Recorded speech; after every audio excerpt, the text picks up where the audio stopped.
Good, Lascan Cola, and I do my best to remain relevant to do, but I have to address some of the comments that have been made.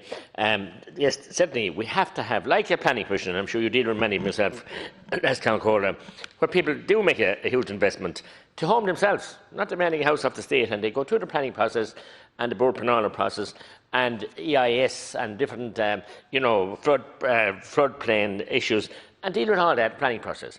As Deputy Healy-Way said, I remember as a young boy going to national school to see the men on their bikes cycling out into the woods, and the pride that they had that time in the Irish Forestry Service and the work that they were doing. So look, they did it. They put in the drains, the fences, the entrances were a joy to behold. I mean, they were there, and a snipe wouldn't get through the fences, not I might say the deers. But since, sadly and lamentably, since the Quilta took over and the big companies and conglomerates, there's no men on the ground, no jobs, and there's no maintenance. And God help the sheep farmers that are beside them, and other farmers that are trying to rear animals, especially sheep. And you know what I mean. So I agree with Deputy Barrett, and I agree with a lot of things, but that we must have a forestry service, and he agrees with that. So we're agreeing on something, and we must have the right of people to farmers and small farmers mainly, and mountain farmers. The land was marginal; they planted it.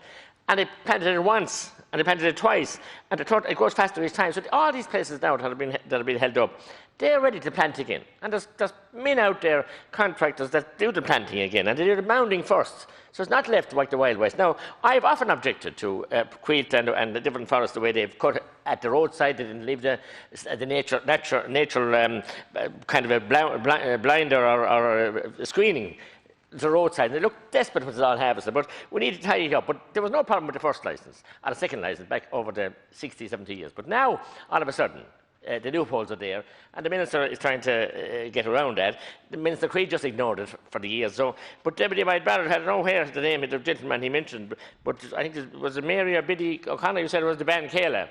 Was his Bancala, and God bless her. Mary Byrne, Dumbalashkale, Mara Nibrin, and I don't know where she lives or whatever, but there's some great wise people out there. A lot wiser than you or I, and they lived in the hills and lived in the Bahans and lived without ESB and lived without water. But things have evolved. But they've gone away too far in the involvement. I want this appeal system tied down. I want a finite date. I want a finite time and date and talk to Nocton Gora, but that is the fact of it. They're wise people, and they knew the land. And then he went to Iraq.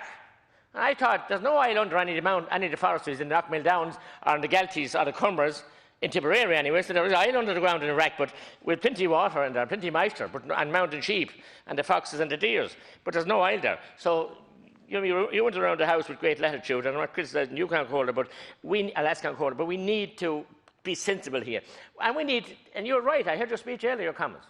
100%, and I always admire your contribution about we need the Forestry Department and the Department of Agriculture and all the departments are dealing with this to be properly staffed, properly maintained with properly qualified people, and maybe bring in Maureen Byrne or someone like that know the land, that have the feeling and the empathy for the land, that know the mountains and know the areas. It isn't because you went to college and got degrees in ecology and degrees in everything else that you know about everything, the flora and the fauna of the Knockmill Downs or the Galties or anything else.